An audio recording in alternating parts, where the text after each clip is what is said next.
On va voir. Connexion 2.0, effectivement. On est encore loin. Bon, alors, le Tania, étude du jour. C'est mieux là? Ouais, merci. Alors, 14 Adar, 5785, écoutez Amarim, chapitre 34.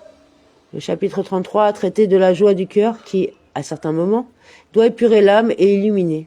Cette joie naît de la méditation sur l'unicité de Dieu qui est la seule existence. Or, il est connu que les patriarches sont le char divin. Déjà rencontré l'image du char, ce véhicule subordonné à la volonté de son conducteur exprime l'idée de soumission parfaite. Toute leur vie durant, ils n'eurent de cesse, fût-ce un instant, d'attacher leur esprit et leur âme au maître du monde.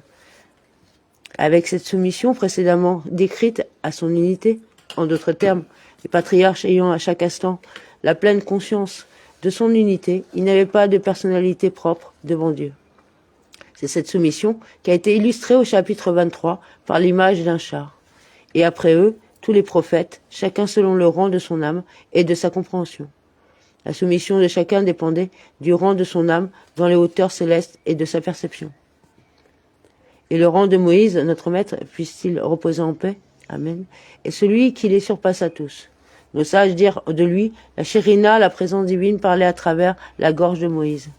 L'effacement de Moïse devant Dieu était tel que les mots qu'il prononçait n'étaient rien d'autre que l'expression du Verbe divin. La relation entre la gorge de Moïse et la Shérina pouvait être comparée à celle de la gorge d'un homme à sa propre parole. Au pied du mont Sinaï, les Juifs eurent le mérite d'éprouver un semblant de ce degré d'effacement de soi. C'est seulement qu'ils ne purent contenir une telle révélation, comme le disent nos sages, à chaque parole des 10 commandements, leur âme prit son envol, et Dieu la leur restitua au moyen de la rosée de la résurrection. Cela, cette élévation de l'âme correspondant à l'annulation totale décrite précédemment. C'est pourquoi les enfants d'Israël, étant incapables de contenir une telle révélation, Dieu leur dit immédiatement de faire pour lui un sanctuaire, et dedans le Saint des Saints, où reposerait sa présence, c'est-à-dire la révélation de son unité, comme il sera expliqué plus loin. Dès lors que la gloire de Dieu emplit toute la terre, en quoi consistait cette présence divine dans le sanctuaire? En fait, le sanctuaire, et plus précisément le Saint des Saints, était un lieu de révélation, alors que cette unité du divin demeure voilée dans le reste de la création. Il apparaissait à l'évidence, à l'intérieur du Saint des Saints, qu'il n'est rien d'autre que lui. Le sanctuaire était donc pour Israël le vecteur de la révélation de l'unité divine. Et depuis la destruction du temple, le Saint béni soit-il n'a en son monde de sanctuaire et de lieu de résidence pour lui que les 4 coudées de la loi. En d'autres termes, la Torah est le seul lieu d'expression et de révélation de son unité, car c'est la volonté de Dieu et sa sagesse qui sont revêtues des lois dressées devant nous.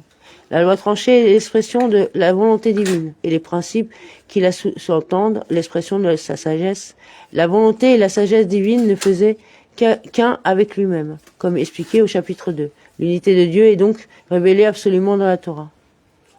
Aussi, après avoir immergé sa pensée, selon sa capacité, sur la question de cette annulation précédemment mentionnée, voici ce qu'il doit répondre à son cœur, c'est-à-dire ce qu'il doit prendre en considération. Dès lors que mon intelligence et la source de mon âme sont trop petits pour constituer un char et une demeure pour l'unité divine, dans l'absolue vérité, car ma pensée ne peut en aucune façon saisir et appréhender le divin à un quelconque degré de perception en ce monde, ne serait-ce un tant soit peu de ce que perçurent les patriarches et les prophètes, qui, par leur perception du divin, constituèrent un char et une demeure pour son unité. Cela étant, je lui ferai un sanctuaire et un lieu de résidence d'une manière qui est à ma portée, ce qui est le fait de se consacrer à l'étude de la Torah, suivant mon temps libre, en fixant des moments dans la journée et dans la nuit. Conformément à la loi donnée à tout un chacun, énoncée dans les lois relatives à l'étude de la Torah, et conformément à l'enseignement de nos sages, même un chapitre le matin, etc., et un chapitre le soir, suffisent à l'accomplissement du précepte de méditer la Torah jour et nuit, pour qui il n'a pas la possibilité de s'y consacrer davantage. Par là, je constituerai, moi aussi, un lieu de résidence pour le divin. Par cela, son cœur se réjouira, il jubilera et adressera pour sa part un remerciement à Dieu avec joie et un cœur enthousiaste, qui est d'avoir mérité d'être un hôte pour le Tout-Puissant. par l'étude de la Torah, donnée de la bouche du Tout-Puissant 2 fois par jour, selon le temps libre qu'il a à sa disposition pour l'étude selon la possibilité que Dieu lui a attribuée. Amen. Amen. Donc je fais quoi, Shabbat hein On n'aura pas le temps, non, on fera Shabbat après, demain. D'accord.